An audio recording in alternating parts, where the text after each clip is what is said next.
कल ईद है, अब कपड़ा खरीदूंगा और सिलाऊंगा तो टाइम लगेगा। आज चांद हो गया, कल ईद है, चलो रेडीमेड पंजाबी खरीद लेता हूं।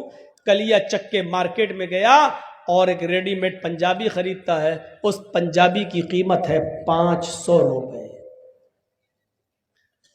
उसके पास पैसे हैं 490 रुपए, लेकिन उसको 10 रुपए कहीं मिल गए। किसी आदमी के गिर गए थे, उसने उठा लिया और जानता है फला आदमी का रुपया गिरा है, लेकिन बताया नहीं। जमीन पर गिरी हुई चीज के भी आप मालिक नहीं हैं, इतना याद रखिएगा। अगर जमीन पर गिरी हुई कोई चीज आप को दिख जाए तो शरीयत का मसला यह है कि देख लिया, गुजर जाओ, उठाना नहीं। और अगर उठा लिया तो अब आपकी जिम्मेदारी है कि 1 साल तक उस चीज का आप ऐलान करेंगे, अनाउंसमेंट करेंगे कि अगर किसी की कोई चीज गिर गई है तो वो हमसे राब्ता कायम करे। कितने दिनों तक? 1 साल तक।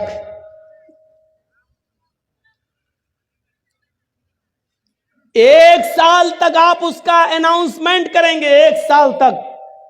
और जब 1 साल के बाद भी कोई नहीं आता है, उसका मालिक नहीं मिलता है, तब आप उसका 5वां हिस्सा सदका और खैरात करके बकिया चीज आप अपने लिए इस्तेमाल कर सकते हैं। यानी 100 रुपए मिले हैं आपको, तो पहले 1 साल तक उसका अनाउंसमेंट करो, बचेगा क्या? और 1 साल तक जब 100 रुपए का मालिक आपको ना मिले तो फिर उसमें 5वां हिस्सा यानी 20 रुपए सदका और खैरात गरीब को दो, और उसके बाद 80 रुपए आप इस्तेमाल कर सकते हो। वो भी कब? और ये इस्तेमाल करने की इजाजत आपको वो भी इस कंडीशन में मिल रही है क्योंकि आपने 1 साल मेहनत की है। यानी ये 80 रुपए भी आपके लिए तब हलाल हो रहे हैं जब आप 1 साल मेहनत करने के बाद उसके मालिक तक नहीं पहुंचा पाए या उसका मालिक नहीं मिला। तब 10 रुपए आपको मिल गए, लेकिन आपने उसको बताया नहीं, जिसका गिरा चुपके से आपने उठाया, और 490 रुपए में 10 रुपए मिलाकर 500 रुपए का पंजाबी आपने खरीद लिया। 490 रुपए हलाल के हैं जो आपने रिक्शा चलाकर मेहनत करके कमाया, लेकिन 10 रुपए आपने उसमें हराम के मिला दिए, पंजाबी आपने खरीद लिया। अब जब तक वो पंजाबी, जब तक वो कुर्ता, जब तक वो कमीज आपके जिस्म पर रहेगी, अल्लाह की कसम ना आपकी कोई फर्ज नमाज कबूल होगी, ना फर्ज रोजा कबूल होगा, ना नफली नमाज कबूल होगी, ना नफली रोजा कबूल होगा। कब तक? जब तक वो पंजाबी आपके जिस्म पर रहेगी।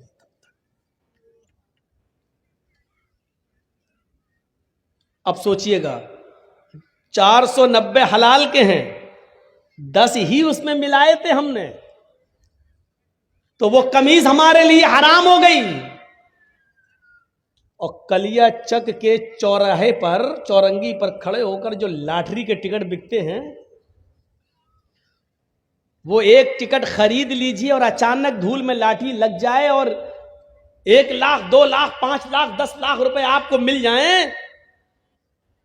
जब 490 हलाल के रुपए में 10 रुपए मिला रहे हैं तो सब हराम, तो 1-2 लाख रुपए प्योर सूद के जो आपको मिल रहे हैं बगैर मेहनत के, वो आपके लिए हलाल कहां से हो गए?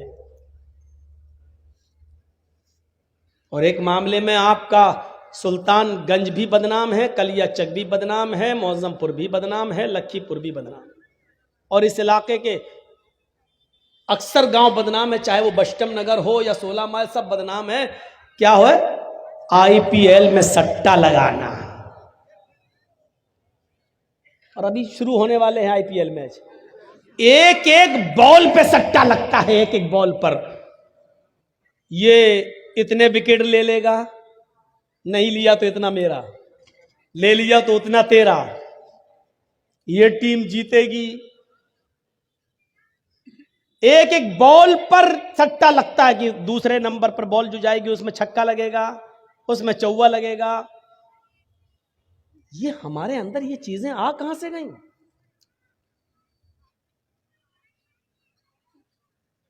ये तो प्योर हमने लगाया 1,000 रुपया, या तो इधर गया या इधर आया। लेकिन तसव्वुर कीजिए, इस्लाम ये कहता है कि अगर आपने किसी को 100 रुपए दिए बतौर कर्ज, बतौर उधार, ये कहकर दिया कि आप 100 रुपए ले लीजिए, आपको जरूरत है, लेकिन 1 महीने के बाद जब आप वापस करेंगे मुझे तो हम आपसे 110 रुपए लेंगे, हम आपसे 110 रुपए लेंगे, और आपने 1 महीने के बाद 110 रुपए उससे ले लिए,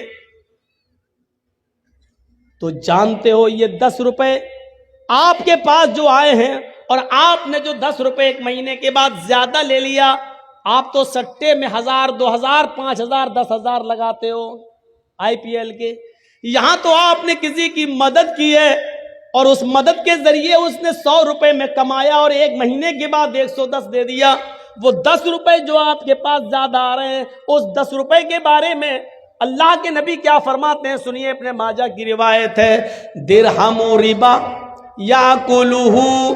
याकुलुहु रजुलु वहुवा यालम। सूद का और ब्याज का 1 दिरहम खाना, हम तो 10 रुपए ज्यादा बता दिए, 1 रुपया भी सूद और ब्याज का खाना। अब सही आया मैं। IPL का सट्टा लगाने वालों गौर से सुनना, कलिया चक्की चौरंगी पर खड़े होकर लॉटरी के टिकट खरीदने वालों गौर से सुनना, बैंकों में लाखों रुपए जमा करने के बाद सेविंग अकाउंट में सूद बढ़ जाता है और सेविंग अकाउंट से सूद खाने, गौर से सुनना, सूदी कारोबार करना, सूद पर रुपया देना और हर महीने 10%, 5% उससे सूद वसूल करना। अगर हम लोग ऐसा कर रहे हैं तो ये लोग भी सुने। अल्लाह के नबी सल्लल्लाहु अलैहि वसल्लम फरमाते हैं कि याकुलुहुर दिरहमु रिबा याकुलुहुर रजुलु वहुवा यालम। सूद का, ब्याज का, हराम का 1 लुकमा, 1 दिरहम खाना, 1 रुपया खाना, इस हाल में कि तुम जानते हो कि ये हराम है, ये जानते हो कि ये मेरी मेहनत की कमाई नहीं है। अशद्दु मिन सित्तिन व सलासीन ज़नियतन,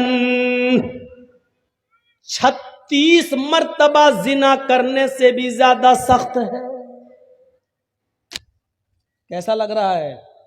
सूद और ब्याज का 1 रुपया खाना, जिसके बारे में अल्लाह के नबी फरमाते हैं कि 36 मर्तबा जिना करना।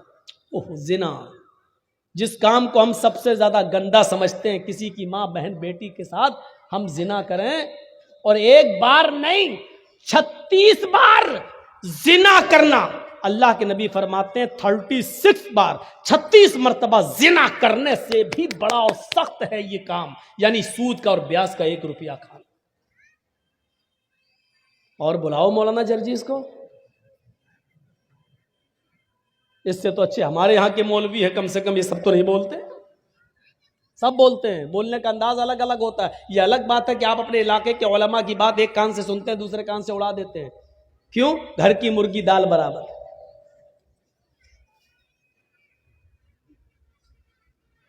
सित्तिन व सलासीन ज़नियतन, 36 बार रूह कांप जाएगी, रूह। कहां हैं हम? एक हदीस के अंदर तो यहां तक अल्लाह के नबी सल्लल्लाहु अलैहि वसल्लम ने फरमाया, अर्रिबा इस्नान व सबऊन बाबन, ऐसरुहा अयन के हर रजुलु उम्महू। सूद के, ब्याज के, हराम माल खाने के 72 दरवाजे हैं। इस्नान 2, सबून 70, 70 और 2 कितने हो गए? 72। अल्लाह के नबी क्या कहते हैं? और रिबा इस्नान व सबऊन बाबन, सूद के और ब्याज खाने के 72 गेट हैं, 72 दरवाजे हैं, 72 गेट्स। देयर आर 72 गेट्स, 72 दरवाजे हैं सूद और ब्याज के। उसमें सबसे छोटा और हल्का दरवाजा बता रहे हैं अल्लाह के नबी 71, और इससे बड़े बड़े हैं, लेकिन सबसे हल्का दरवाजा क्या है, सबसे हल्का गेट क्या है, सबसे करीब का दरवाजा क्या है, आइसरुहा आयन के हर रजुलुम्महु, सबसे करीब दरवाजा सूद और ब्याज का 72 दरवाजों में यह है कि एक आदमी अपनी सगी मां के साथ निकाह कर ले। सगी मां के साथ निकाह हो जाएगा। मौलाना जर्जी साहब एक लड़के का निकाह पढ़ा रहे हैं, लड़का अपनी मां के साथ निकाह कर रहा है। जर्जी साहब 1,00,000 मरतबा भी पढ़े, या अय्युहल्लज़ीना आमनू तक़ुल्लाह हक़्क़ तुक़ातिही वला तमूतुन्ना इल्ला व अंतुम मुस्लिमून, या अय्युहन्नासु तक़ू रब्बकुमुल्लज़ी ख़लक़कुम मिन नफ़्सिन वाहिदा व ख़लक़ मिनहा ज़ौजहा व बस्स मिनहुमा रिजालन कसीरन व निसाअ। 1,00,000 मरतबा भी कुरान की आयतें पढ़ जाएं, लेकिन इसके बावजूद वो निकाह नहीं होगा, क्योंकि मां लड़के पर हलाल नहीं हो सकती है। अब वो सोच रहा है कि मेरा निकाह हो गया, और रात में वो अपनी मां के साथ हम बिस्तरी करता है, मिलता है, ये सोच करके मेरा तो निकाह हुआ मां के साथ। तो क्या निकाह और निकाह के कलमात पढ़ने के बावजूद, ये कुरान की आयतें पढ़ने के बावजूद, क्या उसकी मां उसके लिए जायज हो जाएगी? नहीं। अगर वो हम बिस्तरी करता है तो ये जिना ही माना जाएगा और हरामकारी मानी जाएगी। तो अल्लाह के नबी कहते हैं कि 1,00,000 बार कुरान पढ़कर निकाह पढ़ा देने के बावजूद मां हराम ही रहेगी।